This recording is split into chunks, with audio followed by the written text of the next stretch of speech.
How's it going, everybody? Welcome back. It's good to see you as always for episode number 34. Wow, that's a lot of episodes. The Giannis Antetokounmpo edition. The king has returned from overseas. At least I believe that's what his name means. Fun fact. Really? Yes, and it's good to be here. It's good to have you here right before I introduce you. If you have not subscribed yet or left any likes on any videos, what are you doing? Why are you even here? Are you really a fan? Like, what's going on there? What's up with that? No, but seriously, your support means a ton to me. I'm always open to criticism and critiques. Feel free to hit me up. You could catch my Instagram or any other ways to possibly contact me in the links in my bio or description. But we're here.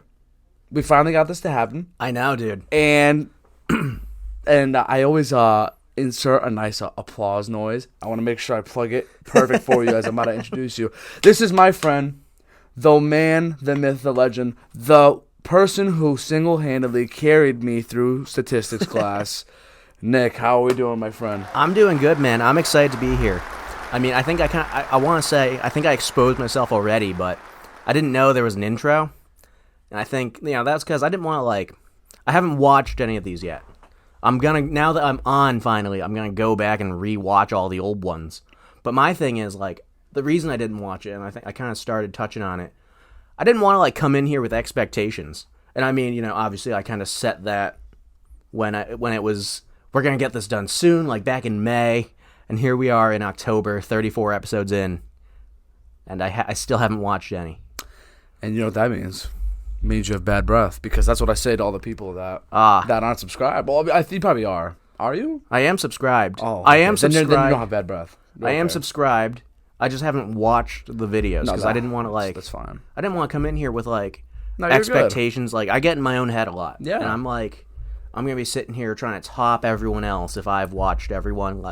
I'm gonna be trying to be the guy. You know, you just got to be you. That's not genuine. But I mean, it takes. I don't want to say a special person to get on here, but you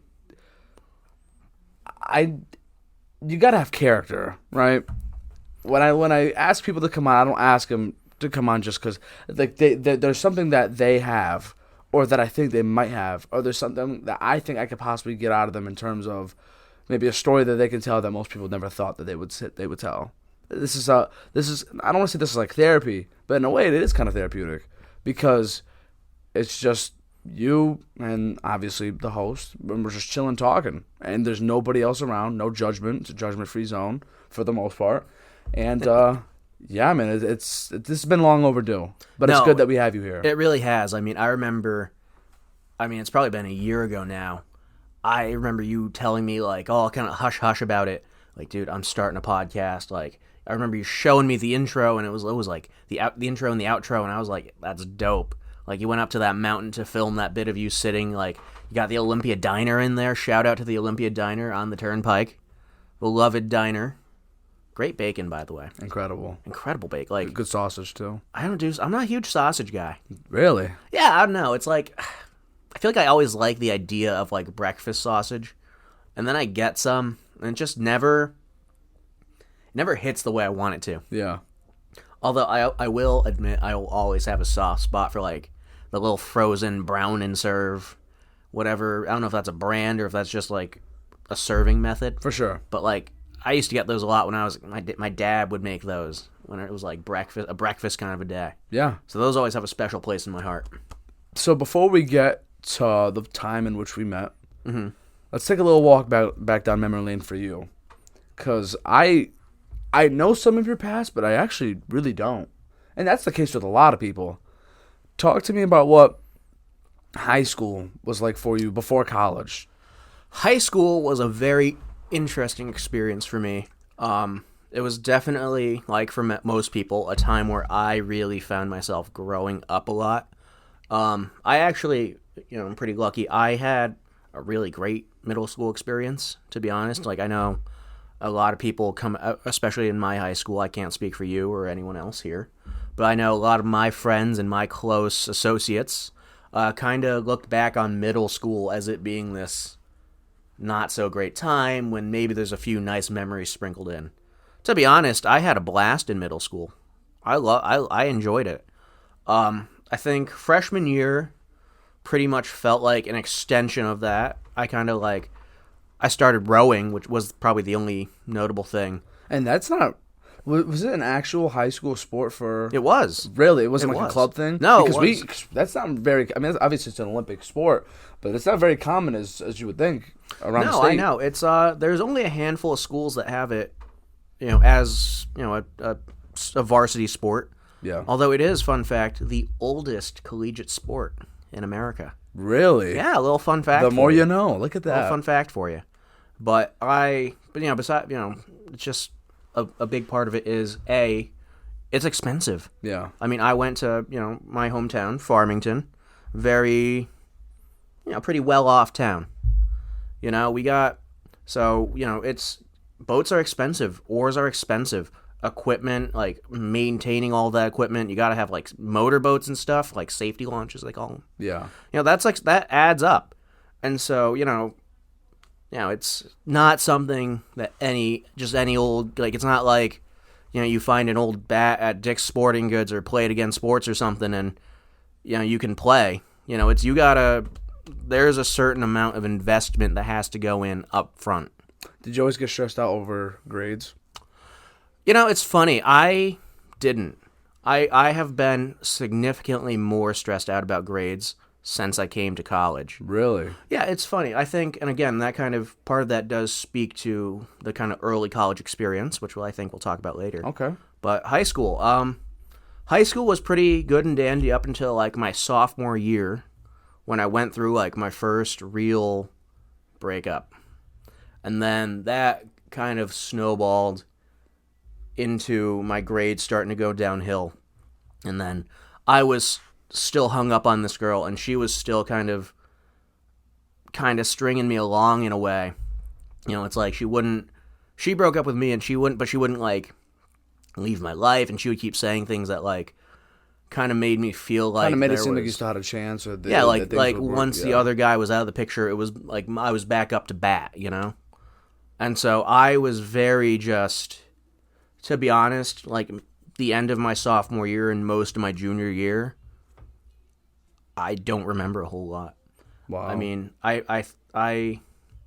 it was really rough at points. I mean, there were points where I would kind of find myself thinking, I actively wanted to do something that would lead to me not being around anymore, but I also, what I would kind of tell people is, I would say, if I saw a truck hurling towards me, I don't know that I would try to swerve.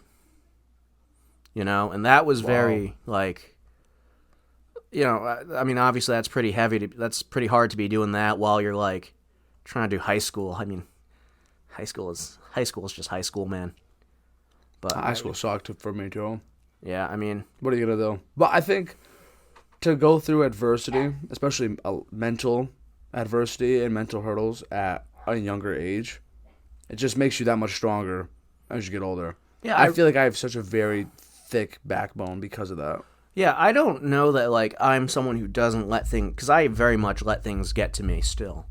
But I also, one of the big ways I've grown as a result of that and some other stuff that came up later on was that I learned to recognize a lot about myself. And it's very easy to overlook signs that, or even not recognize signs that you're starting to go downhill. And I still struggle with it, but now I'm like aware enough to say like, hey man, I know that I'm not in such a great place right now. I need to start making changes because I'm like, the wheels are kind of just spinning and nothing's changing. And so at some point I feel like I found I can recognize that like I'm not in a great spot right now. There are some things sometimes it's just something I gotta get through. Sometimes it's what am I doing or what am I not doing that can help improve the situation.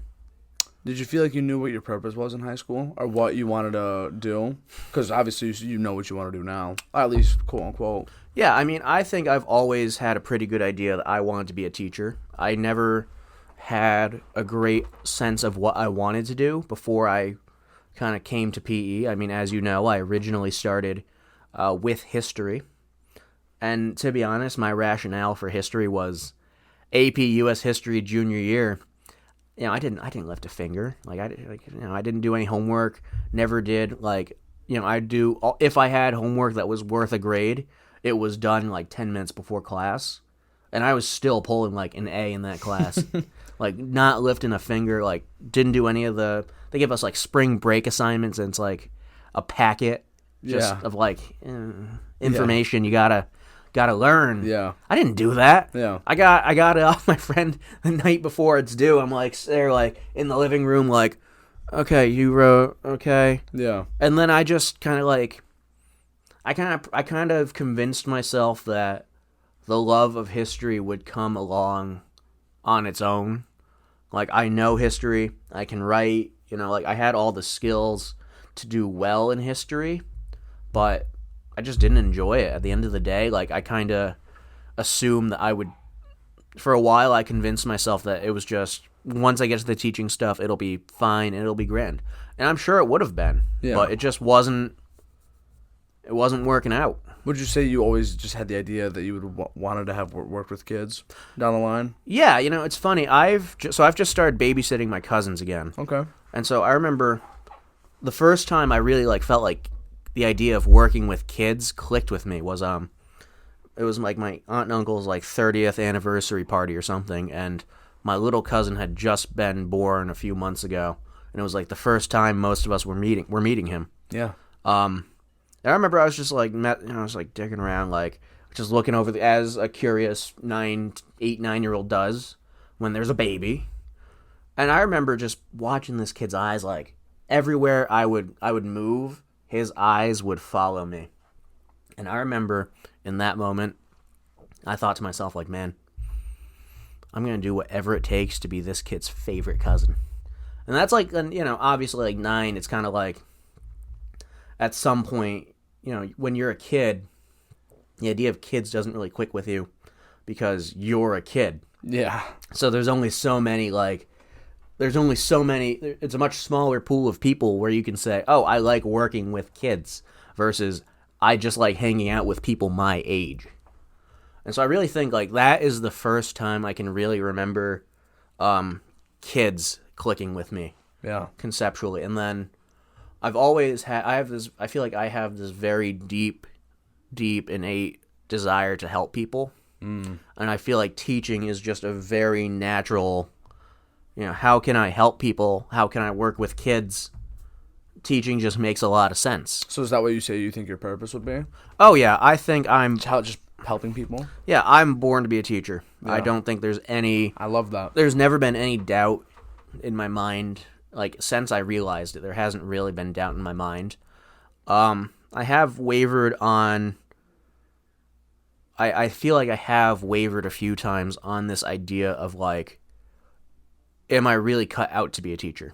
I think you are. Because my thing is, I could not imagine myself doing anything but teaching. Like, I'm meant to teach, but is teaching meant for me? Like, I have a very, like... I don't have a thick skin. I never have. I don't, like... I've gotten better, but, like, things get into my head. Things rub me the wrong way. Yeah. Just, like, if I feel something is wrong or unjust, I can't not try to fix it. Right.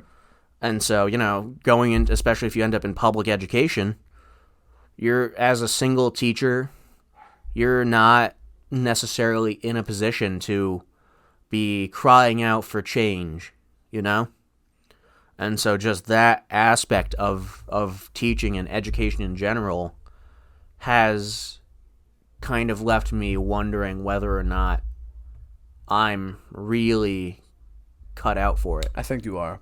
And I also have this question for you. Do you think that there's a difference between what your purpose is in terms of career and then in terms of life? Or do you think it's the same thing? I do. I do think there's a difference. That's a good question. I honestly, just the way you were just talking about it, I was like, damn. Maybe in terms of making money, your purpose is to help people. But maybe your true overarching aspect of life is something else. Maybe I don't know, I'm just thinking out loud here. Oh no, I totally agree, and I don't. That's a very good way to put it. I've actually had very similar thoughts. I think, in the same way I'm meant to be a teacher, I'm meant to be a dad. Like I totally. I agree. intend to have kids one day. Although again, I have wavered a little bit on that, and I think part of it is just it's such a big thing to take on. It's expensive. Like, it's time consuming. Exactly. It's commitment. Everything. And so I kind of find myself wondering, like, will I ever grow into someone who can be a proper father like that? Yeah. I think it'll come along. Dad. It'll come along. You'll be a great dad. Yeah, I think one of the greatest pieces of advice I got, it was I ended up driving my high school crew coach we have like a rental truck to haul the trailer with our boats around. Mm-hmm. And so I had to drive her back to get her car from the rental place. And I kind of expected it to be like this awkward, like she and I did not see eye to eye all the time. Yeah. In hindsight, I mean, she said and did a lot of things that I didn't like and I didn't agree with at the time.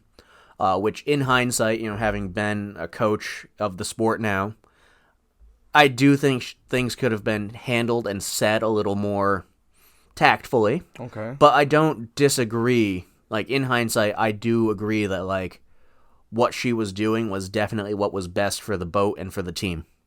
And again, that's fair. So I go into this ride. It's probably like a 40-minute drive. I'm like, man, like, this is going to be awkward. Like, yeah. ooh. But we actually ended up having a really nice conversation about life, like, and I think that's kind of in her and I's relationship, just as people, not as coach and rower or athlete or whatever. Yep. Just as two human beings, I feel like she and I started to understand each other a lot better. Wow.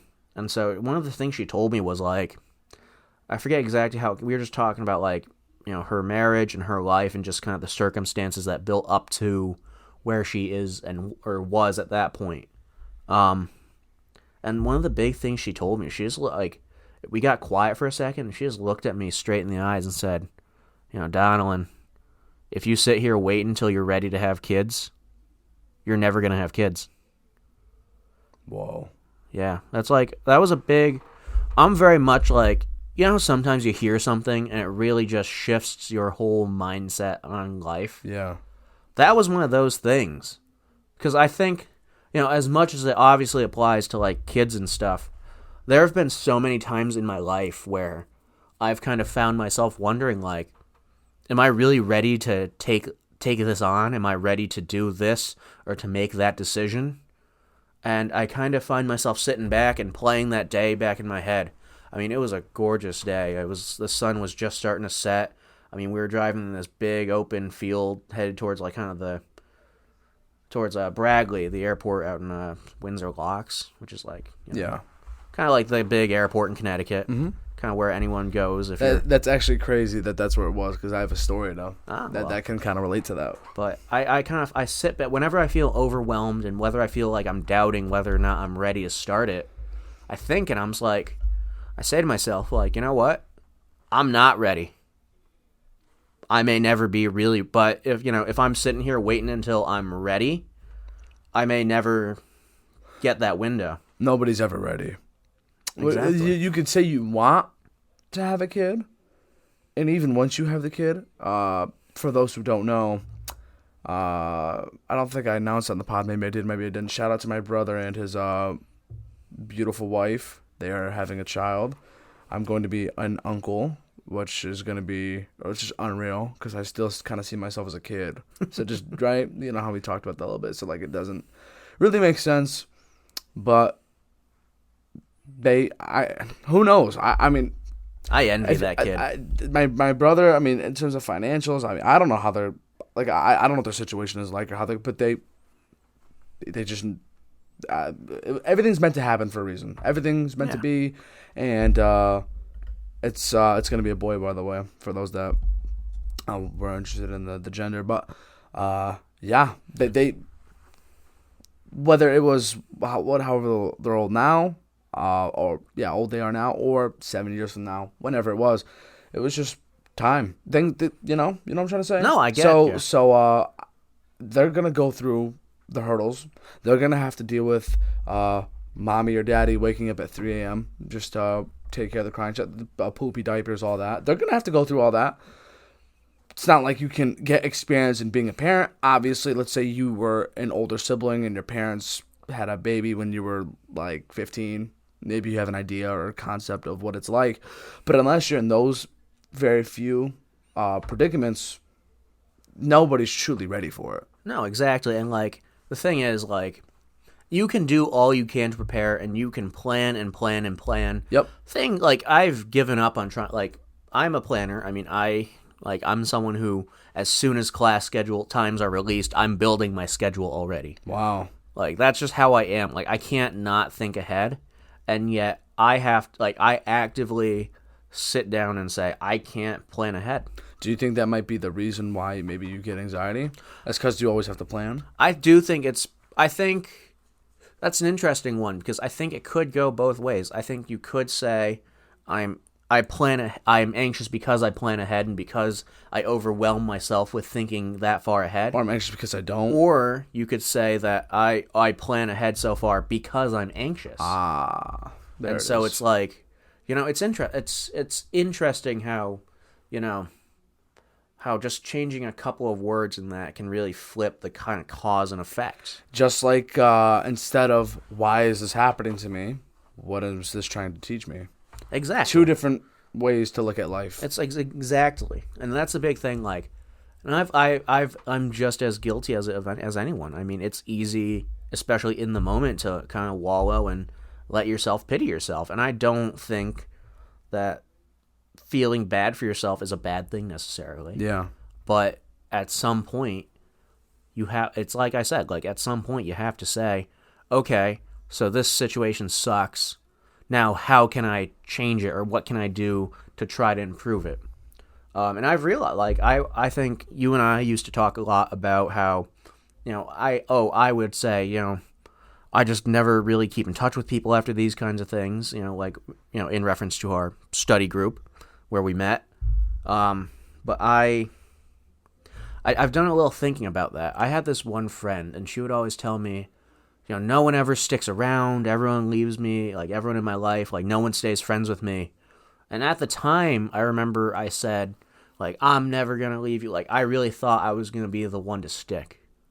I didn't. And I had some hindsight. Hindsight is 2020. But I looked back and I realized, like, she was a toxic person. And I really hope she's gotten better. And I hope she's made like positive. That's the reason why people never stay. Yeah, like she. Yeah. Like an example is she's brutally honest, quote unquote, and so, we'd be with our friend and she'd be talking about whatever guy she's talking to or dating or sleeping with at the time, and she would just look, and this girl would just look at this other girl who's telling us these stories and just go like, "You're like such a slut" or whatever, and it's like. She said, and then our friend's like visibly upset, walks away. I look at her, I'm like, isn't that a bit harsh? Yeah, seriously. And this girl looks at me in the eyes and she says, she justifies it. And what she says? She says to me, "I'm not being harsh. I'm just being brutally honest. It's tough love." And the thing is, like, I understand, like, maybe her intentions were to help. And I don't think she's like, this girl's a malicious person in the sense that she wants to tear people down, but I think she had a lot of her own stuff going on, and so I think she was someone who kind of wanted to wallow in her self-pity. She wouldn't take the steps to work towards getting better, and again, I'm not saying that, like, she had it easy, but she certainly didn't help herself at all. Right. And I think I kind of look back, with that kind of a lens of looking to help myself change, and I realize, like, when I say, I just don't really stay in touch with people, like, I just tend to fall out of touch with people. I now look at that and say, well, what am I doing or not doing that leads to me losing touch with these people? There's always two sides to it. Exactly. For sure. And, like, yeah, communication is a two-way street. Like, they are not texting me to hang out just as much as I'm not texting them. But I also, as much as I can address the other person's role in us not talking or really hanging out anymore, I have to recognize my own role. Like, if I'm not actively, it's one thing if, you have a friend who's always flaking out or canceling plans or just always is busy. But if I'm not actively reaching out, then I'm part of the problem. Not, again, like, sometimes people do just fall out of touch, but, if you're not trying and I can't really sit here and complain about not staying in touch with people if I'm not reaching out to them, I definitely think that some sort of effort needs to be put in on both sides, for sure. I think when you said that about a year ago, because for those that want a little more explanation as to what he's kind of referring to, so we were in the same statistics class. I pretty much just stood up in front of the whole class at the end of the very first class on the first day, because my ass is terrible at math, and I just said, hey, does anybody want to possibly get a Snapchat, group chat going or something, just so we can all stay in touch, go over the homework together, maybe even work on the homework in person, because I know I'm going to fail if I don't get help or work on this with other people. And you were one of the people that said, hey, I'm down, and some of the other people, very few people were down, but shout out to those people. And I think, to be fair, there were a lot of people who were down to be in a group chat to ask for the answers. Yes. I just don't think there were a lot of people who were down to, like, sit down and work together like we ended up doing. And in those during those times when we did actually work on the homework together, we obviously formed a bond and became friends, and you mentioned it, and it's happened to me before. It's happened to me in every phase of school, and you pretty much said, hey guys, like, I'm gonna be honest with you, like, you guys are the best, but man, like, this is gonna suck once the semester's over, because I don't know if this is truly gonna last. Like, if I'm just being completely blatantly honest. And you weren't wrong. It happens way more times than not, because the thing is I think the word friends just gets tossed around too casually.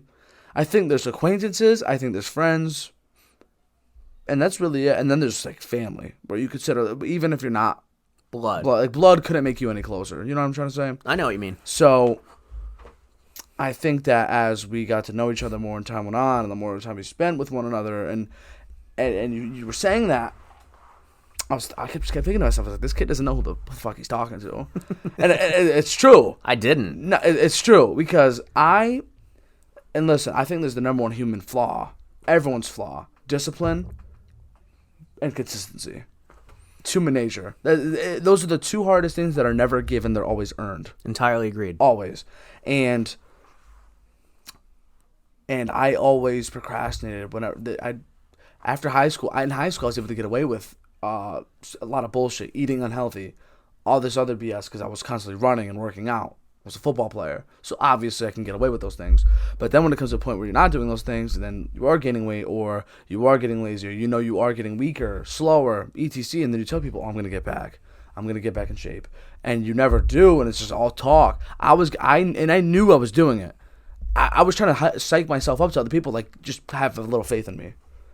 And I knew that was hard, because, like, lots of people these days, it's hard to have faith in some of your peers. Even even the best of friends, it's hard to truly support somebody. Let's say we were friends for like 20 years, and I said, Nick, let's say you make a good amount of money. I said, Nick, I am starting a company. Just trust me and trust my process.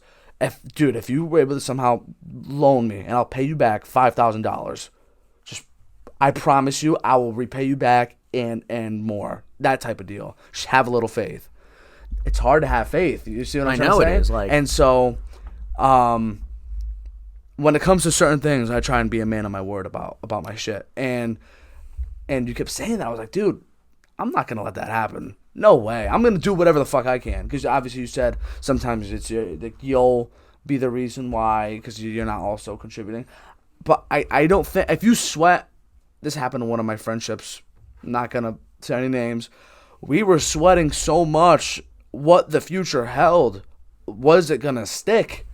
That it ended up not sticking, because we were sweating it that much. You shouldn't be sweating it that much, but you also shouldn't not care. Yeah, there's always a balance with things, and I think I get stressed out about things because I think, I'm adopted. So I think I know for a fact it's very common statistically for people who are adopted to have various forms of abandonment issues. And I think they manifest themselves in a lot of different ways.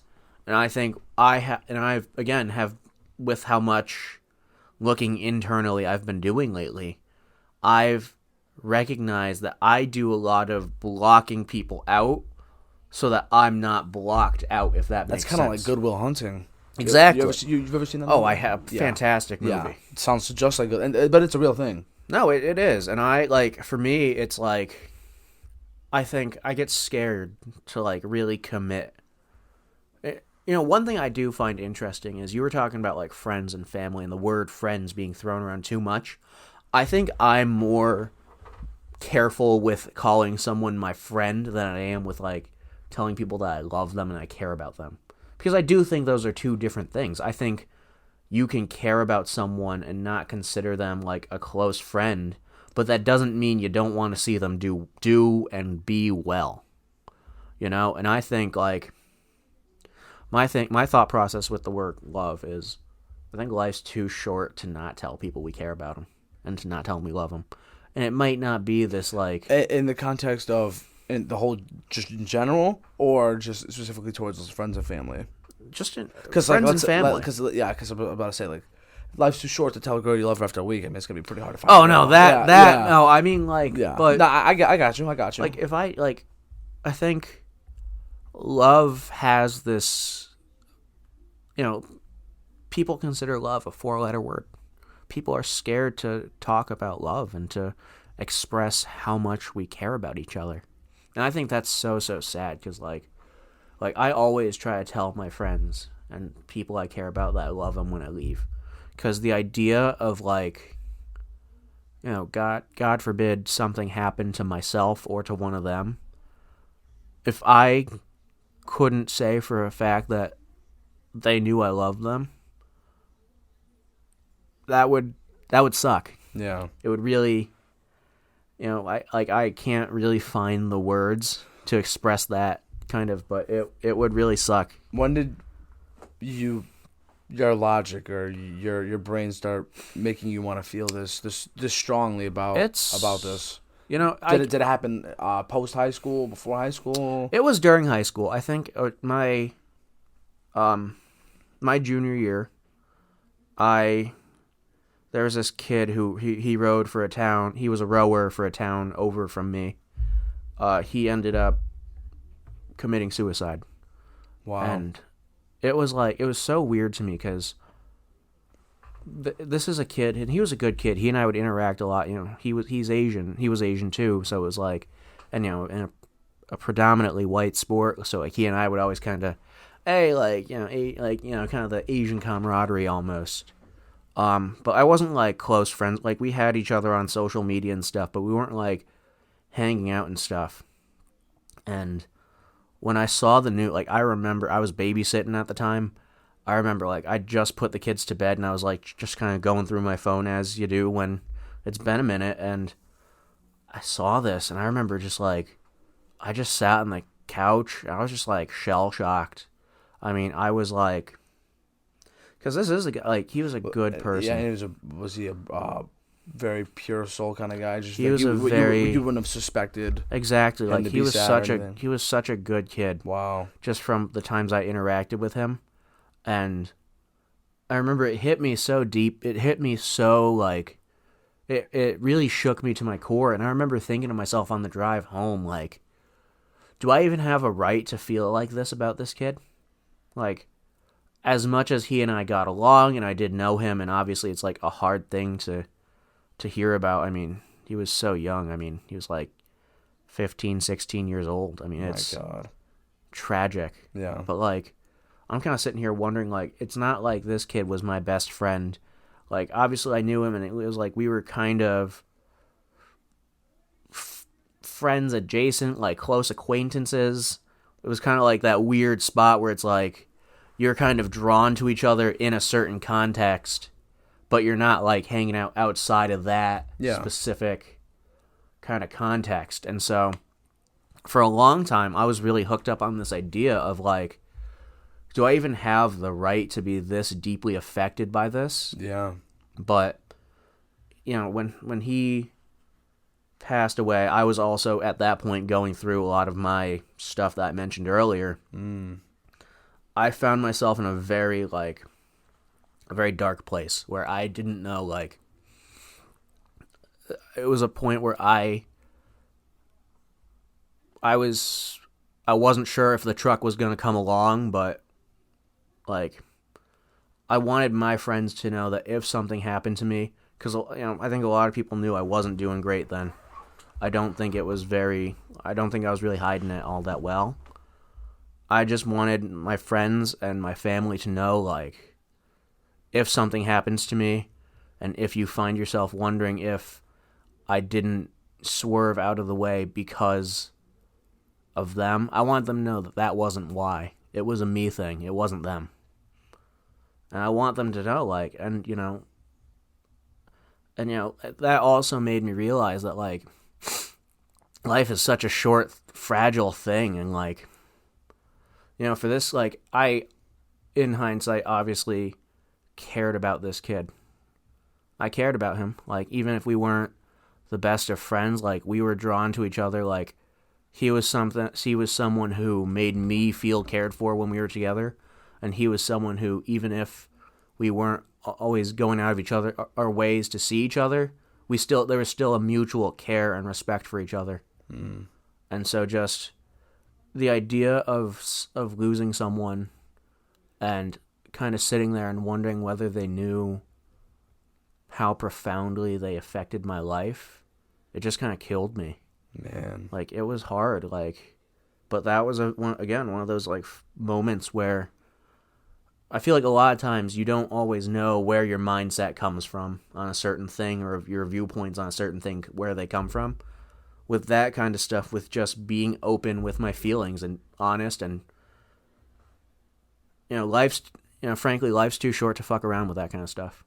You know, if you care about someone, like, in my opinion, you gotta let them. It doesn't have to be saying the words "I love you," but, you know, everyone has their own way of expressing things. But I think life's too short to not express these kinds of feelings. Absolutely. For people you do care. And again, I don't bullshit with it. I do, like, the word love does mean a lot to me. It is something I hold sacred. It's just, I don't waste the time and energy sitting around thinking about whether I do love them. Because you just let it be known. I just let it be known. Like, I care about you. Completely understandable. Yeah. Especially with what happened, man. Yeah. It's such a sad situation. My God. Yeah. It just baffles me how many people can be impacted by a young person committing suicide, or just I don't want to say a traumatic event, but something really unfortunate or just devastating were to happen, and how their perspective and viewpoints on things can just switch overnight. When Kobe died, I think that was the biggest week, maybe month, maybe all of 2020, where everyone just tried to not take every day for granted. I think 2020 was a big year. Obviously, it was terrible that a bunch of people were getting sick and dying. Obviously, that was horrible. But I think when Kobe died and relatives are dropping because of COVID, I think that, especially when we couldn't go outside because of the lockdown, nobody knew what COVID was and everyone was freaking out. I think that we learned to value our time. We learned to value others and appreciate the things that we always think are just given, like waking up. We always just assume we're going to wake up in the morning. But quite frankly, sometimes you just don't. And maybe there's not an explanation for it. It's just natural causes. Your heart just stops. And it wasn't that you had a heart attack, you weren't healthy. It happens. My mom is a nurse. She's told me stories of healthy men in their 30s, and they just never woke up, and they were as healthy as can be. Yeah, I mean, it's terrifying. Nothing's guaranteed. Like, you know, something like a brain aneurysm, like, there are very few ways to predict it. It's not like it's something that's preventable. It just happens. Yes. I mean, the guy from MythBusters, Grant, I can't think of his last name, but Grant from MythBusters, I mean, he was 41, pretty healthy, like, and he just had brain aneurysm and died. I mean, it's so, like, it's really incredible, like, how many ways there are and how, like, not necessarily uncommon those causes are and how unpredictable it can be. Right. Like, sometimes it's just, it's not in the cards. But, like, I remember one of my friends, his stepmother was, like, one of the best people I've ever had the pleasure of meeting in my life. I mean, she was truly, like, she was a really, really special human being. And she was so healthy. I mean, she was such a healthy person. She did everything right, and she ended up with breast cancer, and it took her life. And I mean, that was another moment for me where I really, like, had to sit down and I said to myself, like, man, like, you can do everything right. Like, it was so frustrating to me because it's like, this woman did everything. Not only did she do everything right in terms of taking care of herself and her body, but she was truly, like, one of just the brightest, kindest people you'll ever meet. I mean, the very first time I met her, like, I'll admit, it was kind of weird, like, it was kind of weird, like, meeting the stepmother, of a friend, but she really was she was such a genuinely bright and special human being. Yeah.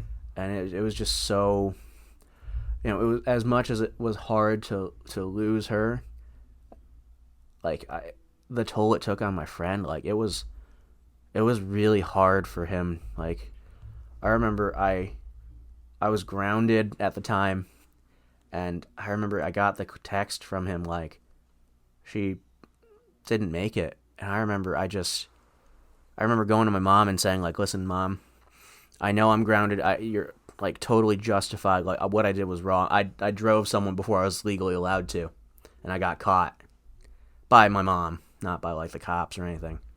But I remember just, like, in that moment, like, just the first instinct was, I'll be there as soon as I can.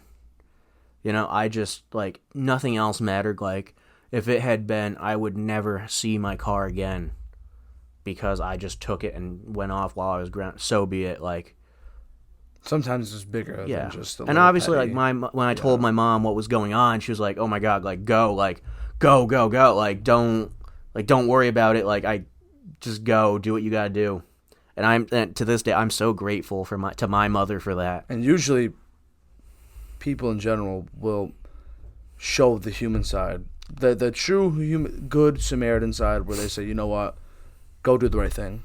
But yeah, like, and I really do appreciate, and I think I appreciate that so much because as much as it meant to me to see that my mother genuinely cared about my friends and the people, like, because my parents aren't the type to, like, be hanging out with my buddies when they're over. They're very much like, listen, you're a bunch of, teenagers.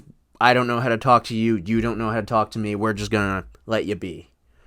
And so just to see that my parents did really care about the people I care about that way was important to me.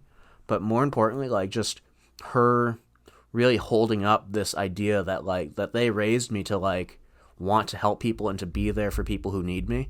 Wow. And just to see, my parents, like, without a second thought, like, I thought I was ready to, like, fight for this. I was ready to say, like, to bargain and say, like, listen, you can ground me for an extra month after this week. Like, I don't care what it takes. Like, I'm going. But for her to just, like, as upset as she was with me for driving my friend home, like... Was it the same friend? No, it was a different friend. But, as much as she was upset with me about that, because, it wasn't something I should have been doing, like, that all went out the window in a second. It wasn't even, it was no hesitation, just, Nick, go. Like, he needs you more than I need you to understand what you did. Yeah. Like, she knew, like, I think she could tell I understood what I did wrong, and I regretted it, and I recognized that was like a dumb mistake that I shouldn't have made. And she just said, okay, like, just go. Like, don't worry about consequences after this. Like, just go. And I mean, I'm so grateful for that, because seeing how that house was, I mean, there's two little kids who didn't really weren't really old enough to grasp all they'd been through as a family quite yet. And there was one of my best friends, like a man I consider like a brother to me. And then his father just, I mean, truly like, I mean, just, I can't even, like, I heard stories, but I can't even imagine the toll it had on him. You know, watching someone he loved and someone he had built a life like that with just gone. And I mean, again, like, just someone who did everything she possibly could right. It's just, it just, there was so much going on. I mean, I remember I stopped by McDonald's because I knew he was, like, she was a great cook. You know, she was doing most of the cooking around there at that point. And I remember, like they both said, like, I was too, like, in shock to even realize how hungry I was. You know, and it was so, just, you know, and it wasn't, he's had a really rough go of it before that, and he's had a really rough go of it since then. And just to see how strong he's been through everything, wow, it really inspires me. Like, it's been hard to be, like, I understand that is, like, we were talking about being a supportive friend. I've been there for the lows, and I know how hard it can be, how scary it can be, how helpless you can feel. But I'll tell you what, seeing him kind of come out of that place, out of that, just that darkness that he was in, and seeing him smile again, hearing him laugh again. I mean, you know, I haven't been the best about hanging out with him, keeping in touch with him, but we still keep in touch. But it's not like we talk every day or anything. But, you know, just seeing where he was then, where I wasn't sure if I didn't know if he'd make it, to be honest with you. Like, it was bad. But to see him laughing and smiling again, even if it's not always with me, that makes me so happy. It was really hard watching, you know, there was a point where, like, locked in his room, wouldn't talk to anyone. Like, I remember I sat outside his bedroom door for, like, a good half hour just trying to coax him out. I mean, it was hard. It was really, really difficult, and it's kind of difficult, you know, reliving it. Like, I haven't thought about it much since it happened, but he has been through so much, and I'm so, so proud to call him my friend and my brother. But, you know, to see that, it makes you think, you know? It makes you wonder, like, could I have expressed myself a little more earlier on and prevented this? And obviously not. Like, you know, obviously there was a lot of messed up stuff going on in his life, and there was a lot of underlying things that were out of my control and out of his control and out of anyone's control. But you can't help but sit there and wonder, you know what I mean?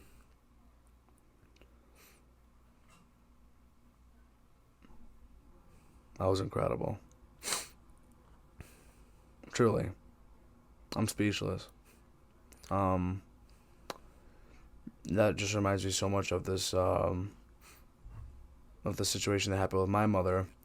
And when I was a kid and my parents told me that they were getting divorced, it felt like the world came crashing down on me. Because when you're a kid, you think that everything's going to go according to plan. Mommy and daddy will always be there for you. They're the best. They're your rock. They are your foundation. They are who you look up to. And I knew that they weren't good for each other. Like, I saw it. I know as a kid, but I didn't know that parents are allowed to get divorced. I just didn't know that.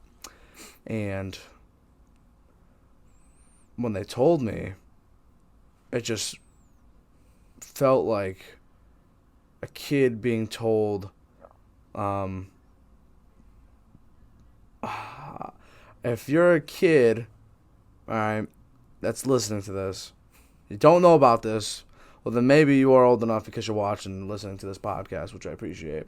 But pretty much speaking the truth about a Santa Claus, or that's how it feels. It's like, what? And to be fair, when I was told the truth about Santa, my mom pretty much worded it like this. She said, son, do you really think an oversized ass old white man with a giant beard is going to open the front door and give you presents?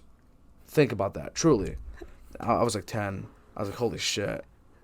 Okay, I agree with you. On a lighter note, you can't see it if you're not watching the video. If you're just listening to the audio here, I started smiling while he was talking about Santa, because it just occurred to me there, like, imagine you are like some 10-year-old who's just, or some 8-year-old. I don't remember when. I don't know what the appropriate like, age is. Yeah. Imagine you're some like 8-year-old who just stumbles across this podcast. You hear all this heavy stuff. You know, you're processing everything, and then now boom, on top of that, Santa isn't real. Yeah, like, and on top of that, like, yeah, imagine, that's brutal.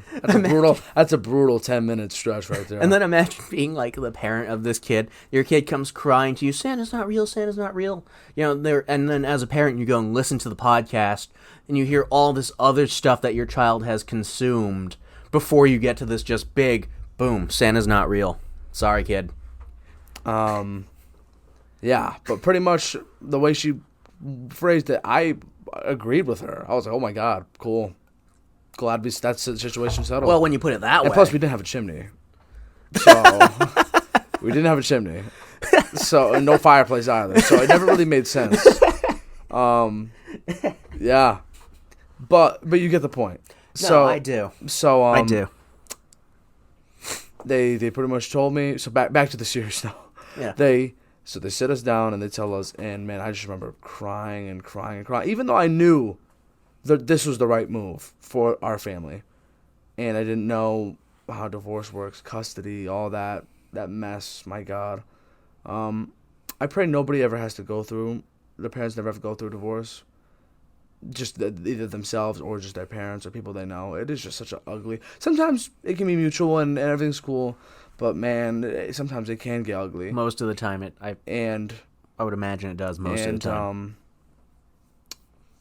X amount of years later, my mom ended up meeting my stepfather, and as a kid, I became very ungrateful.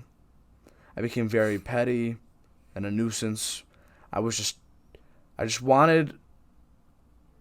I don't want to say my parents to get back together, but I just didn't want my mom to meet another man. It felt wrong. I couldn't stand the thought of that. And one day, I was at my brother's football game in high school. My mom introduces me to this man who I thought was just there to see the game. Little did I know that they were talking, and eventually started coming around the house more and more and more. And then, boom, he's already living with us. And it just kind of seemed like he snuck in, if I'm being honest. Like, it just never even felt, yeah. And I just had to live with the idea of having another man in my mother's life and my life. And on top of that, I heard stories, but you never judge a book by its cover, about this guy. Who you once were isn't who you are now. That is what I do believe that. And I agree. Yeah, and he treated my family with the utmost respect. When I was being a little shit and our family was being a little shit at the dinner table, he knew it wasn't his place, and he would just get up and go to his room, or go to their room. And at the time, I was like, yeah, that's what I thought. But now looking back at it, as a man, and now I'm a young adult. It's been years now. This was in like my freshman year of high school. We're talking, so years ago, and he did all the right things. Just as a mature person, as a man entering a family who he knows like he has no, I don't want to say authority, but you know. I know what you mean. Yeah, so it's like kind of that. Yeah, I'm not. He I haven't he knew earned, this was his place yet. Yeah, I haven't earned the right yes. to act like act a certain way. And he, honestly, as much as I love my dad, and my dad's still a part of my life. He's great. He really is. But he had all the good qualities that, as much as I love my dad, that my dad didn't have. I thought that he was more structured and organized than my dad. Uh, I thought he was more well spoken than my dad at times. Just little things like that. Little nuances. He was the coach, or not coach, like the manager, but he also played, sometimes he played, of a softball team, a men's softball team. He did pool night every week, and he would actually make money off it because he was really good. He would go to the movies every Tuesday for a discount with his friends and his closest people. He had his whole thing going for him. He always did what he could for work and always enjoyed it. He put smiles on people's faces. He made my mother happy and her life a whole lot easier. And even then at the time, I still never truly appreciated what he was doing or understood it because I just refused to. And as time went on, I noticed that he would get heavier and skinnier and heavier and skinnier, and I was just trying to figure out what was up with that. And my mom pretty much explained to me how he had bad kidneys, I believe it was, and how gastric acid would build up in his stomach, and he'd have to get it drained every so often because he just the internal things going on in his body. The clocks were just they were spinning slower and slower, pretty much. And one day, he sat me down, and I'll never forget this. He sat me down, and pretty much just said, "Look, I don't have much time, and I don't know how much time I have." And he pretty much just said, "I never liked my stepfather. But once he passed, and as time went on, I truly understood what exactly he meant to me and my family." And I don't remember if he said that he had the time to tell his stepfather he respected him, but the whole time I didn't say a word, at least as far as I believe. Maybe my reality is distorted, I don't know. But from what I remember, I didn't say a word. At least I didn't say much. And I just listened to everything he had to say. He left his piece out on that table for me. And I think I just ended up shaking his hand and just went downstairs because I just pretty much was told by a person that he was going to die in a matter of time. Jeez. And I didn't know what to make of that. And at the same time, I don't want to say I didn't like him, but I still wasn't comfortable with whatever was going on. And so I fast forwarded because I moved twice in my life. The first time he moved in with my family was my first house. He moved in for the second house, and then where we are now, here, right upstairs, is where he told me. And I'm just trying to make sure I have everything pieced together. No, take your time. He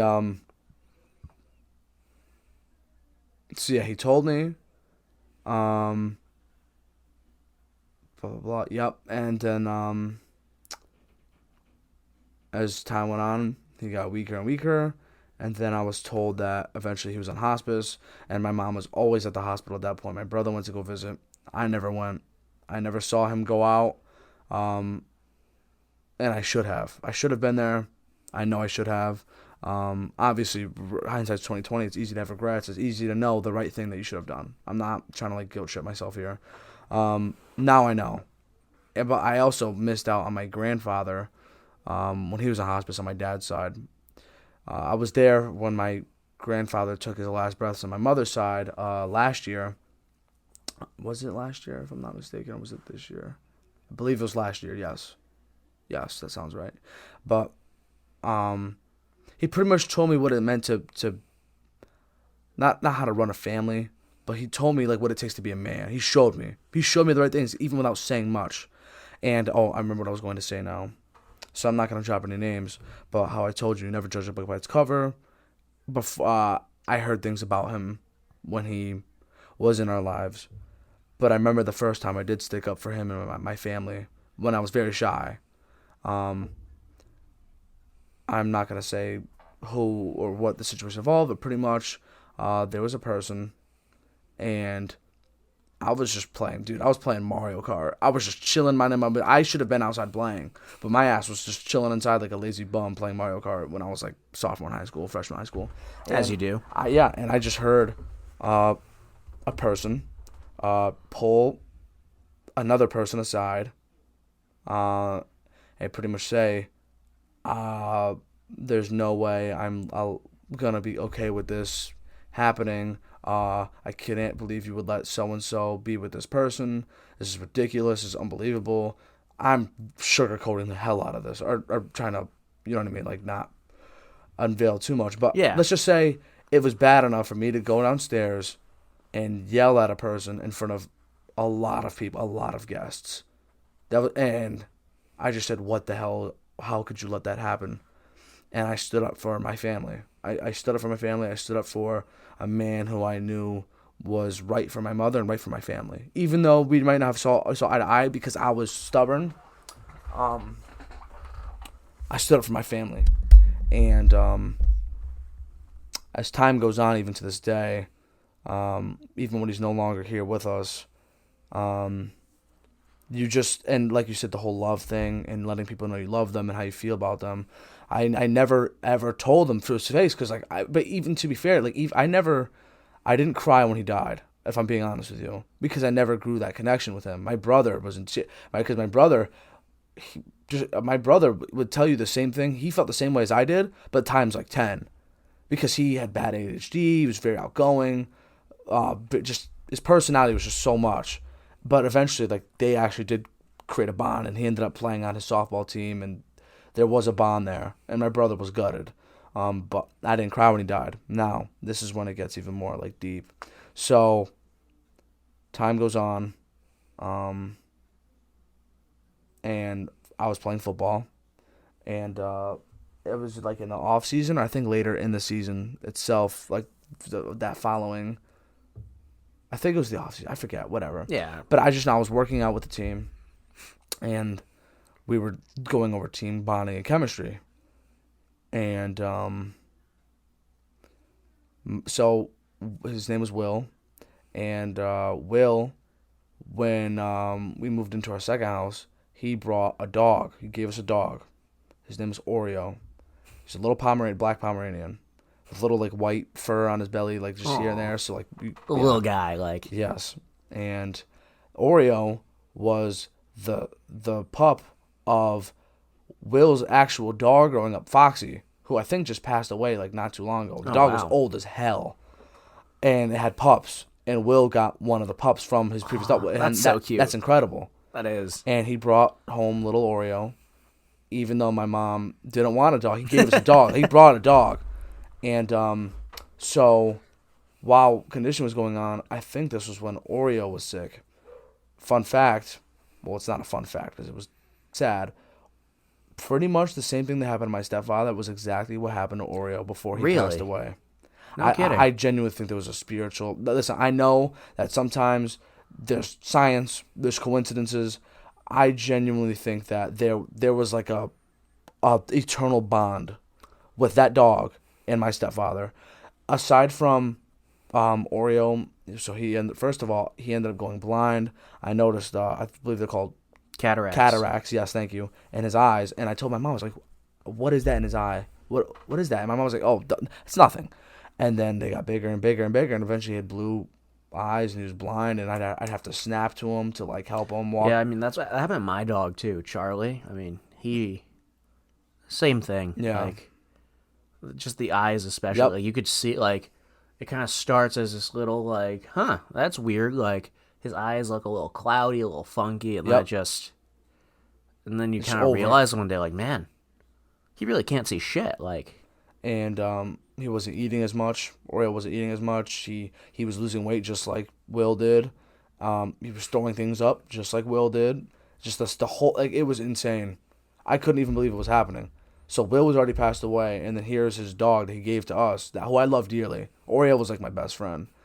And here you have him going out the same way as this man, and I'm just slowly losing like some of my favorite things ever. You feel me? And I think this was shortly after Oreo passed away as well. And I still haven't grieved as much. But the thing with Oreo, once again, I wasn't there for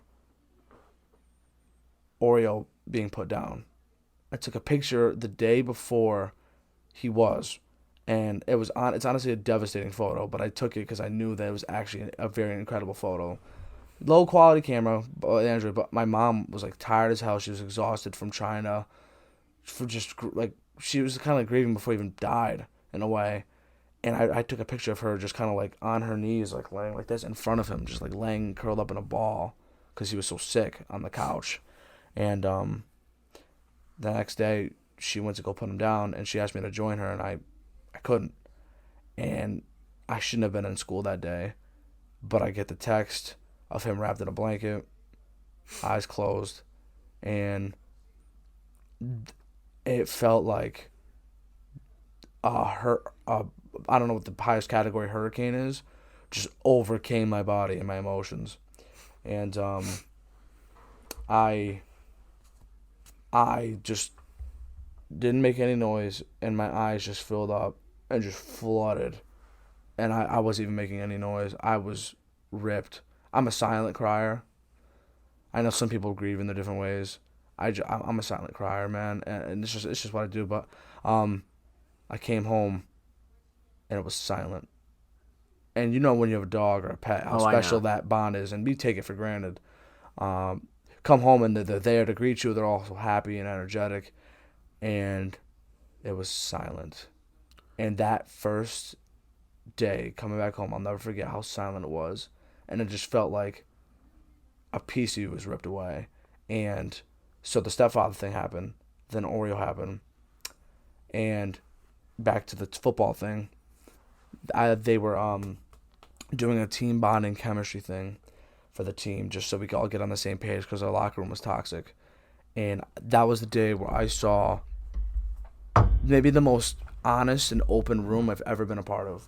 With dudes who tried to pretend that they were hard asses, dudes that thought they were the shit, and I saw them all, damn near all cry. Our coach, who I didn't like and I thought he was an asshole, probably that was that one day was my favorite day, but only because it was so special.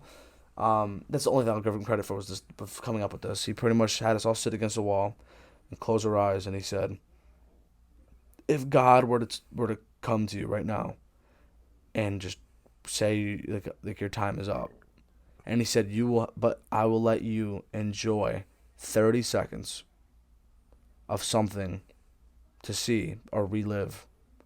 What would you like to see? And we all just sat there. He let us sit there for like 10 minutes in silence. Man, that's and like a heavy question. And that's like an eternity to think. Or maybe I think it was less than 10 minutes, but still.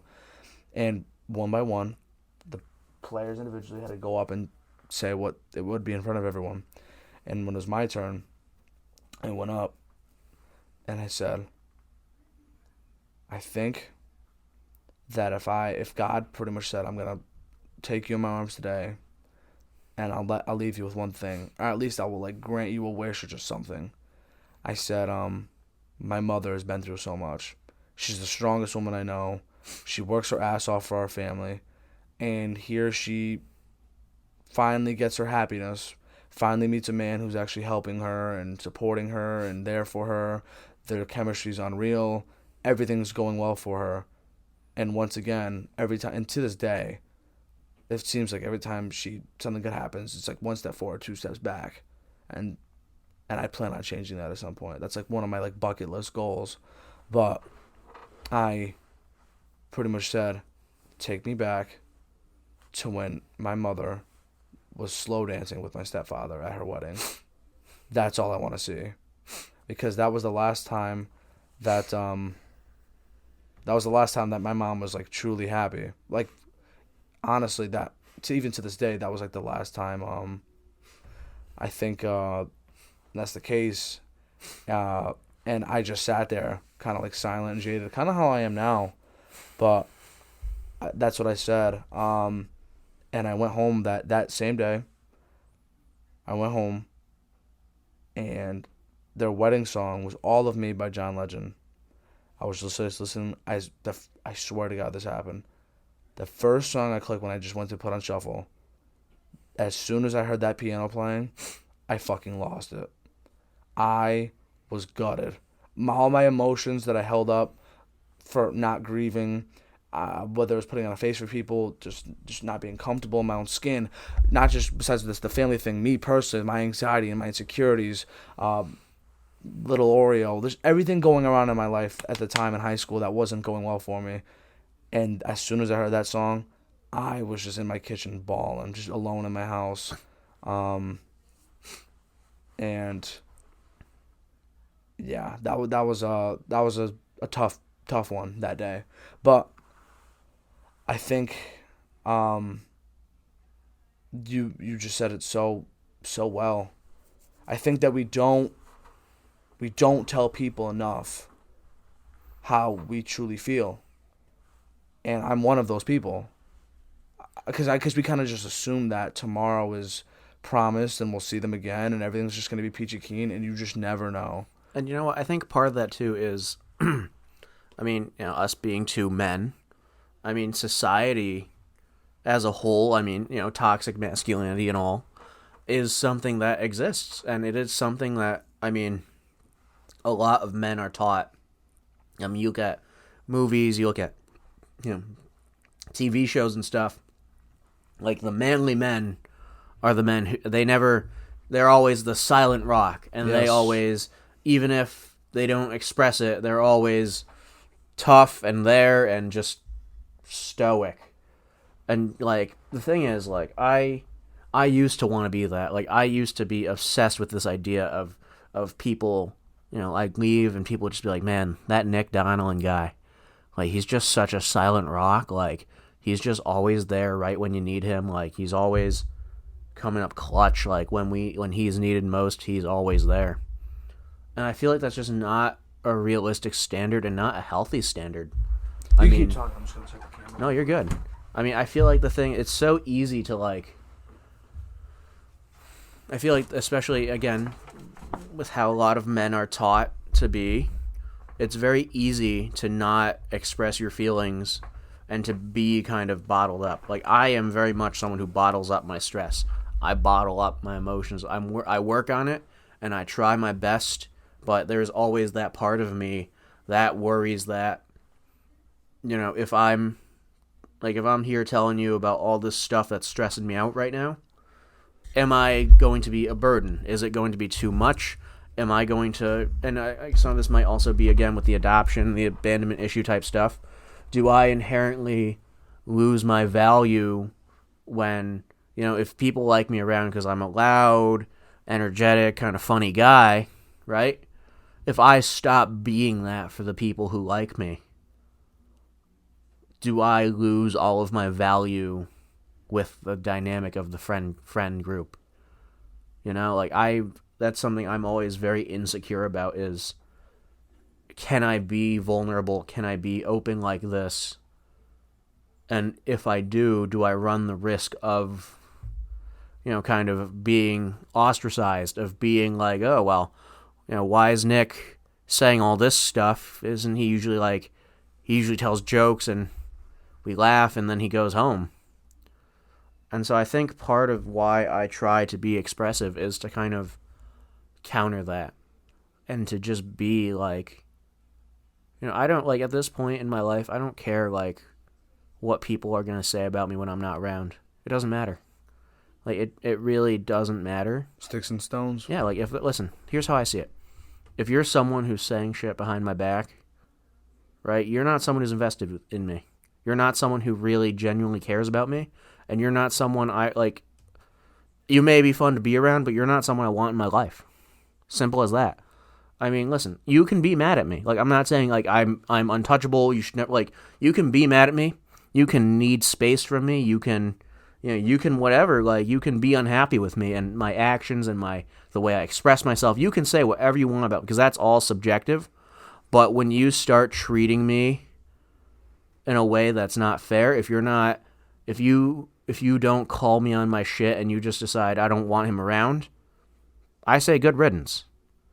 Because, like, if you're gonna, like, I'd rather have like 2 close friends than 10 fake ones. Exactly. I'd rather have 2 real friends, and I'd rather have people in my life in general who are willing to hold me accountable for things. I mean, like, Mario and I just ate dinner. I made him some chicken parm. I mean, he told me straight up, like, the spaghetti's a little undercooked. You know, like I still ate it though. It was good. no, I mean no, and I appreciate that, but like I also appreciate you. Like I don't interpret you telling me that the spaghetti's undercooked. I feel like it's very easy to hear something like that, and I could just be seething all day about it, like fucking Mario. Like I take all the time to make him this food, and all he's gonna one of the first things he says to me is that the pasta's undercooked. Like what the hell?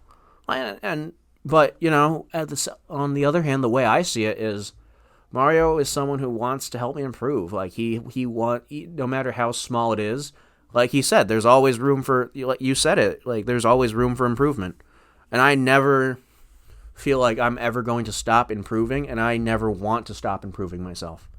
And I mean, one of my big things is for when I'm a teacher, every day, I want to come away feeling like I've done a better job than I did the day before. It doesn't matter it doesn't matter how big or how small my improvement is. Maybe it's just I remember to bring up an extra pencil. But every day that I don't go to bed feeling like I've made myself better and improved my own life in some way is a wasted day. And that can be like I let myself relax today. I let myself unwind for real. Like I properly let myself do this. It doesn't have to be like this one thing I will say, I've never loved the hustler mindset. Like if you're working a 9 to 5 and going home and watching Netflix, you're wasting your time, like whatever. I don't subscribe to that. I just don't. Like that's just not how I am. Because I think the thing is, I'm not saying it doesn't work or it can't work. I just don't think you can make broad statements like that and expect it to like click. Like it's just not, some things just aren't for everyone, and that's just how it is. And so, like if that works for you, like, and it works out for you, great. Like I don't want to take away from how much work some people put in to improve their situations. But I do think at some point it's healthy to say like, sometimes I'm happy with what I've got for the most part. I'm going to focus on little things. Like I think like my dad is one of the hardest working men I know. I mean, he very easily could have, like he has the skills and the know-how and the respect around his office to have progressed into a higher and higher, like an executive type of role. Like he just has that work ethic. He has that drive. I mean, he has all of the tools to do it. But he's got the intangibles. Yeah, he's got all the know-how, like, but he's just not really cut out for that work. And because I did ask him about it because I was curious. I was like, Dad, like I kind of feel like with what I've heard from you and literally everyone, I've never heard anyone besides like my sisters and I, because he's our dad. I haven't really heard people like say negative things about him. Like he's one of the most respected people I know. He is one of the people I look up to the most. Like if I ever end up being half of the man he is, I'm set. Like I'm good. Yeah. Like he's just someone who he sets his mind to doing something, he gets it done, and he'll do whatever he has to. But I just want to say this real quick. Back to what you were saying about toxic masculinity. I think that I think a real man is a man that isn't afraid to show his emotions. Yeah, that's what agree. I think. I think any real human, never mind what gender, you're the best you can, in order to get or at least excel to the next step to being the best possible human you can be, from what it appears to be, is being honest and open about your feelings and your emotions, and not being afraid to address them if they aren't positive. If like, let's say you need help, and instead of bottling it up, oh man, I can't talk about it. Talk about it. It's okay. Even and I was just talking about this with Azaria, who I just had on. Even if, let's say, you got pulled over, you got a ticket, and you're stressing about it, and you feel like a piece of shit because it's the first time you ever got pulled over, and you got a ticket, and you're freaking out, and then somebody else, a beloved one of theirs passed away. Now, obviously, they're two different things, and one's more extreme than the other, it sounds like, but still, you can't diminish how one feels and they're predicting it over someone else. You can't just say, oh, like it doesn't matter. No, 'Cause exactly. you know what? If it's bothering you, then it certainly does. And, I really actually appreciate that you said that. That's a very good example. Like, my thing is, like, life is very stressful. And as much as I've had, like, by all means, like, I've lived a very fortunate, comfortable life. Like, I've had a very good life. And I probably will for the rest of my life. And that's just, that's how the cards fell. But, that doesn't mean that I can't struggle. Like, you can't, like, just because I have because I'm fortunate enough to have two caring parents, or to have gone to a good high school or whatever, or to have been mostly secure with food and stuff growing up. That doesn't like diminish the fact that I'm struggling with something and I need help. But at the same time, I think the thing is, like, as many big sweeping statements as I make, as much as I say I don't like those kinds of statements, everything's a balance. Like, as much as you have to say, yes, my feelings and my pain is very valid, at the same time, you have to have a little perspective. I mean, I have been really struggling recently with the fact that I am not going to graduate on time. And when I say on time, I mean... Perfect 4 years. I mean, like, a year late, because I graduated 2019, and just with... Yep. I transferred to Central, which is where I met Mario. Yep. But Shout out Blue Devils. Go Blue Devils. CC. As you. But, I transferred, and I changed my major, and I essentially I thought at the time I'd lost a year. So I was expecting to graduate spring of 24. And just kind of the way my classes are shaking out, I am probably going to graduate the fall of 24. So an additional semester later than I'd originally thought. Right. And for me, that was hard because it's like the difference between graduating on time and a semester late is way, way more than the difference between graduating a year late and graduating a year and a half late. Like, my thought process was, I've already wrapped my head around the idea that I'm going to watch all of my friends from high school, for the most part, graduate and move on with their lives, and I'm still going to be here, right? But then to have to kind of face the reality that not only am I watching all of my friends from high school graduate, but all of the friends I've made that are a year younger than me are also probably going to graduate before me, and they're going to move on with their lives before I've moved on.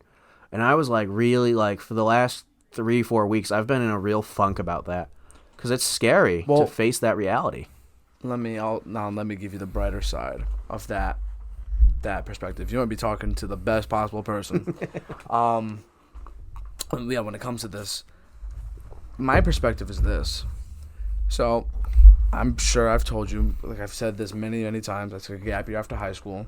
So I already knew what it was like to forego that first year immediately going into college after high school. Settle down, pause the brakes, evaluate, what do I want to do with my life? And I think a lot more students need to do that. Don't throw yourself, especially if you're really smart, and I'm not talking like smart enough where you're still going to end up going to the same college as a guy like me. I'm talking smart enough to go to like a very expensive school, smart.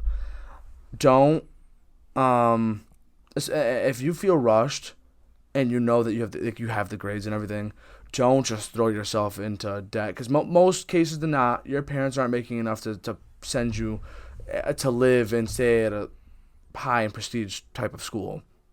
So it's okay to evaluate your options, whether it's for first semester, a year, however long it takes. Azario, who I had on yesterday, love the guy, and he's doing great for himself. He's awesome. I keep forgetting that he's much older than me, a lot older than me, and I keep thinking he's like 23, 24. He's 27. He doesn't seem like it because he looks very good for his age, but he was like a super senior at Central. Because he switched his major a couple times. He didn't know what he wanted to do. He took his time, man. He took his time. And I think that is what a lot of people should do. It's a marathon. Because you don't want to be the one that goes to college in the perfect 4 years, and then guess what? Dude, 2 years later, dude, I picked the wrong freaking field. Dude, what am I doing? It feels like I have no purpose. I'm working the same ass job. Like, dude, everyone that's graduating this spring, they're like, I can't wait to get out of here. I'm like, yeah, okay. Good luck with that. Good. Like, I did it. I know what it's like. Not necessarily the career aspect, but just to make money and work 5 days a week, the whole 9 to 5. Yeah, I tried it, and guess what? If you're not in the right situation for you, it is not fun. And it feels like a never-ending cycle, and there's no purpose to it. Because you should work all those hours just to make money that ends up going into bills and taxes and stuff. And right now, especially in the economy we're in, I'm not political, but yeah, very expensive to try and buy a house. Or being alive is very expensive being right alive, now. it is expensive to be Being alive. recorded in Thank you. October of 2022, for those of you who are watching this later on. Yes. Right now is a very expensive time to be alive. It is. And I, like I said, I worked, and guess what? You know what sucked? Because I did a lot of lifting and moving and stuff. Be tired when I got home from work, and that already kills 2-3 hours because I'm laying down and stuff. Oh, guess what? Time for bed. Now you gotta wake up in the morning and do it again. And you only have 2 days off. Those days feel like they fly by, and I saw this incredible meme, and it sucked. But like in a good and bad way at the same time, because it made sense. It said, I work like 50 plus hours a week to finally earn vacation time, and while I'm on vacation, I'm still thinking about work. Cheers to the American dream, right? I mean, that's sometimes, and it sucks because that's what our parents went through for the most part. I think our generation could possibly change how we perceive work and time, and make it our ally and not our enemy. I believe that that's on us. We're going to be the generation to figure that out. How? I don't know. But in this case, right now, in this very room, I had a dream that I wanted to start something, and here we are now. It's not obviously anywhere where it can be. It's not like we talked about improving. But I started. I found something. Try and find something that you like to do, even if it doesn't necessarily like make you money. But at least take a risk, take a chance. Because as far as we know, we only get one life. As far as we know, so don't stress. Because I'm telling you right now, while you're in debt and you have great college stories to tell, and then you're like, oh yeah, I also have this good job or whatever. I know your ass is lying. There's got to be a little part of you that feels stressed out, that feels overwhelmed. It's okay to relax. RELAX, like Aaron Rodgers said after week 1 when they got killed by the Saints last season, and they ended up getting to the. Well, they got the bye, but they choked. But still, they made the playoffs. Yeah. He said it's week 1, just relax. I think that everyone has their own pace and has to go with their own flow. You know what I'm saying? Yeah, I mean, it's important to run your own race, and I think I got caught up in you're not racing other people's paces. You know, you're not supposed to. This isn't a derby. You're not competing against anybody else except for you. And I was getting caught up in this whole idea of like, you know, all these people I know and care about are graduating and carrying on, and I just kind of lost perspective of like the greater scheme of things. I mean, I went home yesterday to talk to my mom just about everything because it's like, it's stressful and sometimes you just need an adult's perspective. And before I even talk to her about anything, I mean, the first thing she tells me is like, Nick, your cousin and her husband lost their baby. It's not going to make it through the practice. It's not going to make it. And I mean, just hearing that, as crazy as it sounds, just instantly, like, I felt like there was a weight off my shoulder. And I think it really just gave me the sense of, again, there's a balance somewhere where, like, yes, my feelings and my stress is valid, but at the same time, like, things could be so much worse. And I could be going through so much more. They can be. As much as I do have a problem, and as valid as it is, I still need to look and to really take perspective and just understand, like, this isn't the end of the world. Like, I'll get through this just like I've gotten through everything else. Mm-hmm. Like, things, and it's so crazy to me, like, you know, when something like that's happening, how strong people can be. I mean, it's not easy for anyone. It's not easy for I mean, I can only imagine what my cousin and my aunt are going through, but like, losing your child, losing what would have been your first grandchild. But like, even my mother, like, it was hard. I mean, it's difficult when someone you care about is that excited, and have it go in that direction it's awful. And it really it amazes me. Like, I think I look up to my mother and my father in very different ways. I think my dad is kind of that more traditional, silent rock. I mean, he's just a quiet dude. I mean, I'm very different from him. I do think I take after my mother a lot, in the sense that when I sit down with my parents and we have a conversation about something, my dad is pulling up numbers, he's pulling up statistics, he's like challenging my thought process and my logic, and my mother just says, I have a gut feeling. Mother knows best. And it's crazy, like, and I it's funny because I keep telling them every time I go home, I swear, it's like I'm saying, like, Mom, that time I told you were stupid and you didn't know what the hell you were talking about, you were right. Like, I've been admitting to myself that my parents have been right a lot lately.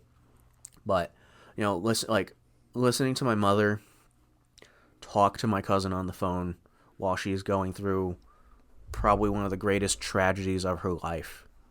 Watching her talk to my aunt who has just lost her first like, it amazes me.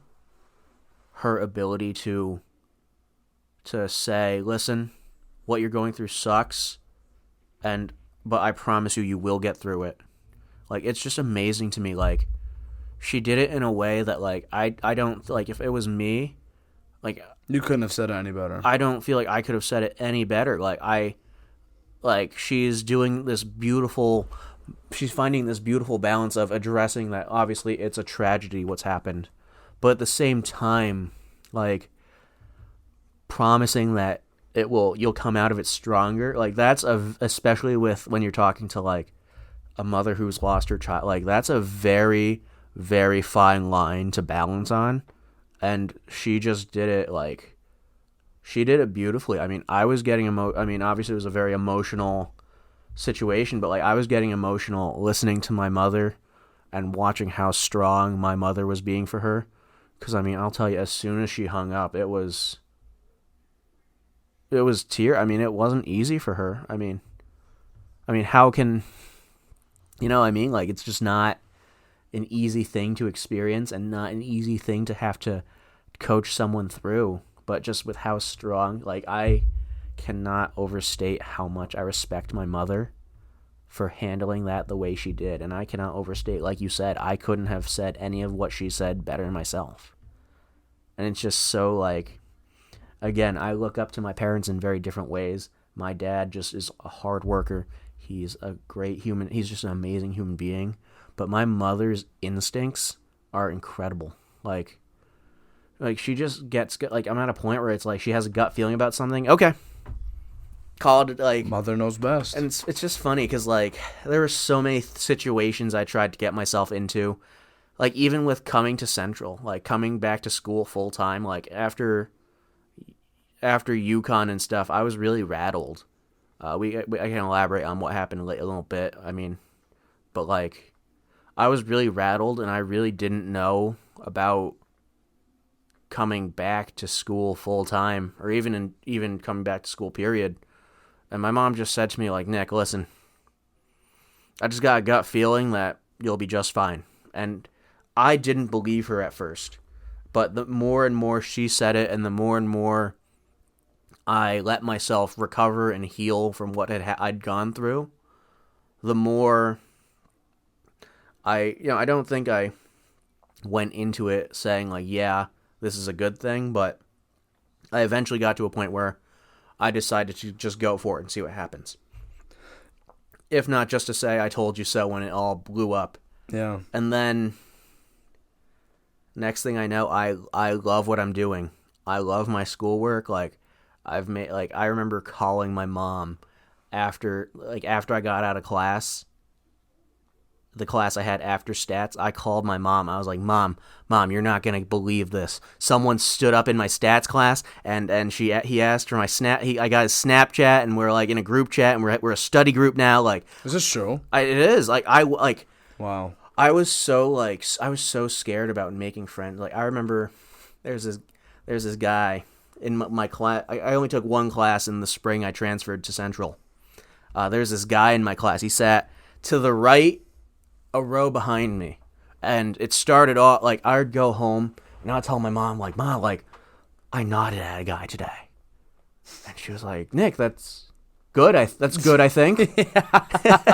And then I nodded at a guy. and then it started. As I think I had to explain this to my roommate who's a girl, the nods, the difference between the upwards nod and the downwards nod, because it started off with like the polite, downward nod, like we're in a class together. I see you around. You see me around.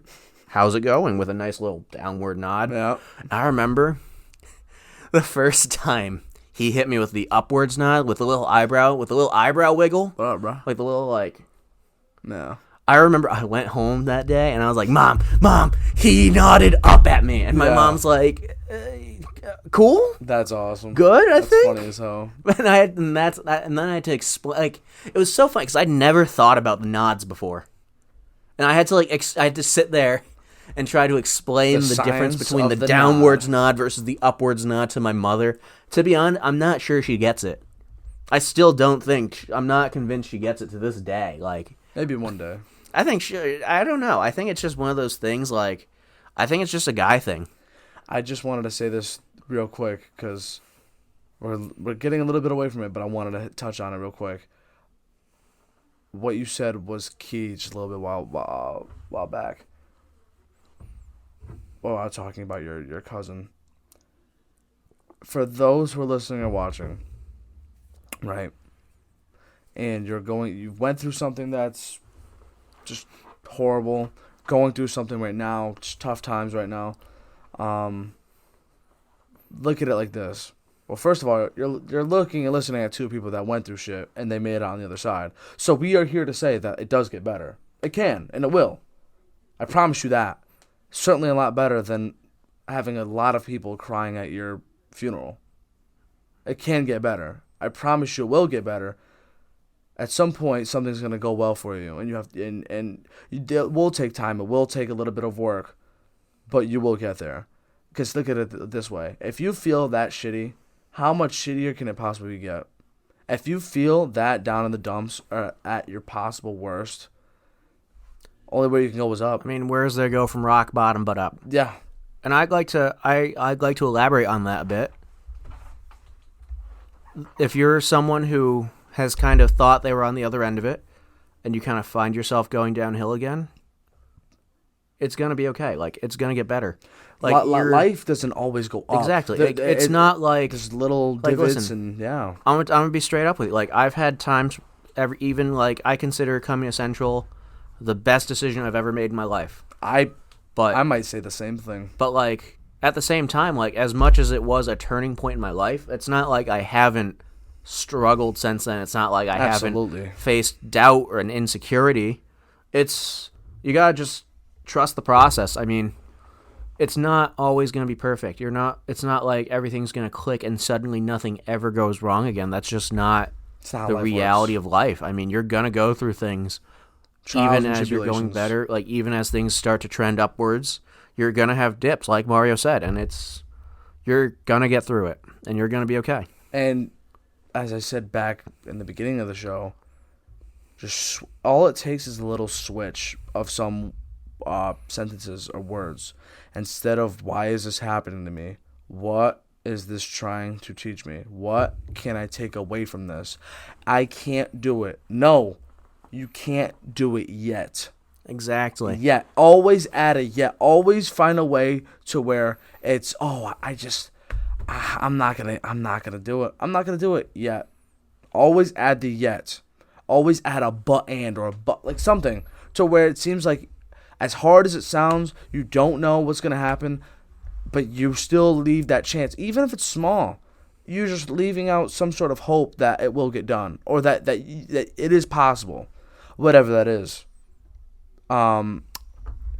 So, dude, you've been very generous with your time. Thank you so much, by the way. Oh, no, dude, I'm like, this is just a great conversation. This is incredible. Like, I feel like this hasn't, like I haven't even thought about how long it's been until you said that.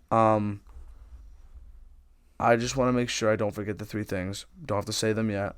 But was there anything else that you personally wanted to get off your chest or cover before we end up having to close? I'd just like to share a couple of the big, like I kind of reference occasionally things you hear about or read that really shift your mindset in a really positive way. And I would just like to share a couple of those with you and with the audience. Okay. Just in case maybe it resonates with them. Number one, I don't know the quote word for word, but it's from Moneyball by Michael Lewis, the book, not the movie. The movie takes a lot of liberties. I need to see it. It's a very good movie, but they take a lot of liberties with like reality. But there's something in the book, and it's something along the lines of, in baseball, managers don't play the strategy that is most likely to win them the game. They play the strategy that is the least likely to lose them the game. And for me, that's something that resonated with me because it's like the difference between sitting back and hoping things just kind of work out for you versus making it, really taking life by the hands and just going for it and taking control of your own life. I think it's very easy to be a victim of your circumstance and you're just kind of, okay, accepting whatever happens. And at some point, you do have to accept things for what they are. But at some point, you also need to grab life and just like take control. Like, take control. Take the wheel. You know, play to win the game. You don't just play to not lose. Not lose, yes. Dude, honestly, you should just have that as your words of wisdom or advice. Yeah, I mean, that's... I like that a lot. Another thing, I read this story on like Reddit about this guy, and he has, because a common question you get as a teacher is, what grade do you want to teach? Where do you want to teach? I read this story about a guy. He's right. It's like relationship advice or r/relationship advice or something, like a thread about like people asking for relationship advice. Yep.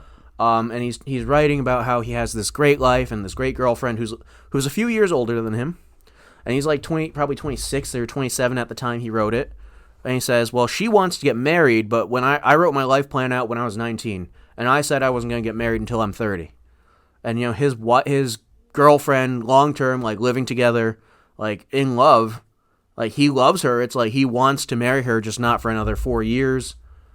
And it's like, to me, that's crazy. Like, just having your life planned out like that. Sometimes things just don't go like according to plan. My thing is, like, when people ask me that, I say, I have no idea. Like, I don't even know where I'm going to be in 2 years. Like, in 2 years, I could be seeing, like, if I'm seeing someone and it's, like, serious, and she says to me, Nick, listen, I have a job, a really good job offer that I can't turn down, and it's in Ohio.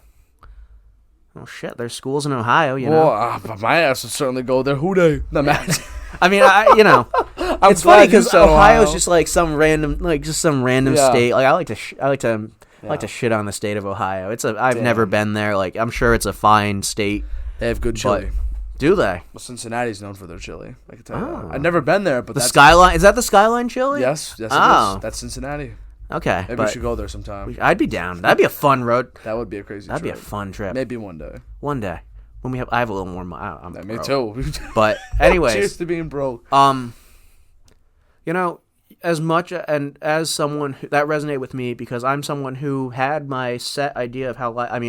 I talked about I want to be a father. I want to be this. I want to be that. Like, as long as I'm happy, I'm willing to compromise on any of that. Like, I don't think it's healthy to have a life plan like that and adhere to it. I mean, it's good to have a direction to go in, but like you can never predict what's going to happen tomorrow. Like I don't even know what I'm going to have for lunch tomorrow, let alone like I could walk into school on Monday and just bump into someone who ends up being the love of my life. Like I can't plan for stuff like that. Like life is such a crazy, unpredictable thing that as much as it's comforting to have a plan like that, there's no point. Like, and I guess, so, takeaway from that story is, like, as cool as it is to have a direction and to think you know what you're doing, you gotta just roll with the punches sometimes. That was very well said, my friend. Thank you. honestly, that's what we're using for your wise words of advice and wisdom, because that was awesome. Thank you. You know what? Let's just might as well keep rolling with it. Movie and or show recommendation for the people. Oh man, this is hard because you asked me that this morning to like give me a heads up. I'm not a big like TV watcher. I do watch movies occasionally, but I'm not like a huge like consume. But I Even will if it's a movie say that everyone's seen. I've been watching Bullet Train. Like it's on a website which I've just stumbled across. I have no idea about the merits of this website, but It's in theaters. You could also see it in it theaters. is in theaters too. Go support the artists. I'm a hypocrite, but go support the artist. Yeah. But Bullet Train, very good. Like, listen, it's not like I don't think it's some cinematic masterpiece, but it's entertaining. But my God, it is a fun 2 hours. It is a blast of 2 hours. Wow. I definitely need to see it. Yeah, it's total like, dude. If you want to go, like, honestly, if you want to go see it, like. I don't know when I'm free. I don't even Maybe know next when. weekend. Bro, I I'm don't going know. to see Black Adam tomorrow. Bro, I have no like my weekends are booked up like weeks and like I've had Yeah. this night marked off for a while, but Yeah. you know, that being said, if you want to go, if there's a weekend I'm free and you're free and you want to go see it, I am so down to watch it. I think I've seen it like 3 times in theater. I'll see it a 4th, and I'm gonna enjoy every second of it. That's awesome. So now I definitely need to see it. And so does the viewers and listeners. Shout Go out to watch you Bullet guys. Train, good movie. Last thing. Music Album. album Or oh. an Well, artist. albums are tough for me too. Artists and albums are tough for me too because I don't usually do artists. all I've tough. been doing more artists and albums lately. I've been big on Dark Side of the Moon by Pink Floyd. Very good, like very nice. You know, you've ingested something that may or may not help you relax a little bit, make you feel like you're melting into your bed, maybe make food taste a lot better. But you know, just playing that with like a good like Darks, that hits different. But I will say, I'm gonna shout out like something a little newer, some Greta Van Fleet. I'm a big fan. Like, Okay. they start off very like their first couple albums are very Led Zeppelin-y. Their latest album kind of takes a little more of like a. I don't want to say they sound a lot like Pink Floyd, but they kind of are in the way that like you really like feel the music of Pink Floyd in your bones, kind of like "Runaway" by Kanye, like that kind of like, you know how like if you close your eyes and lean back, you just like feel it in your bones. Yep. That's how like Greta Van Fleet is not quite on that level as like a Runaway or anything off that album really, but Battle at Garden's Gate is like a hard rock version of that. Noted. So would totally recommend, like if you're into like, it's not for everyone, it's a kind of a unique sound, but definitely recommend. Last, I will say, I want to go off one more little piece of advice, a little thing that my Floor is yours. my senior or my junior year English teacher taught me. He was a great guy. I mean, he cut me a lot of slack when a lot of people wouldn't have, when I needed it. So shout out to Mr. Carter if you're listening, if you somehow end up listening to this at Shout out Mr. Carter. from, you know, junior year English class. I don't know if, like, I don't Yeah. know how you'd stump, but if you do happen to listen to this, Mr. Carter, I really appreciate everything you did for me. My last piece of advice, be well, be you, go forward with love. That was very well said, my friend. I apologize for my dogs barking to the people, but thank God it didn't happen until the end. Yeah, I'm impressed. Like, they barked, but they haven't gotten crazy till Yeah. now. It's funny how that works. What? Hey, appreciate you coming on, brother. I appreciate you having me. We're definitely gonna do this. This is again long sometime. overdue. Long overdue. I'm like, I've been so thrilled to be doing this. I'm very glad that you came on. I'm excited to finally get to listen to the other podcast. Yes. Now that like Yes. I don't need to worry about expectations. Oh my god! Channel Like, is yours oh, to free. It's a free roam around. I but, can finally support you properly. I finally get to close this one out. Episode 34, Giannis edition, and it certainly lived up to the hype. Everyone has a story, and it's still being written. Keep pushing. Keep going. My heart is with you all. And with that said, ciao for now, folks.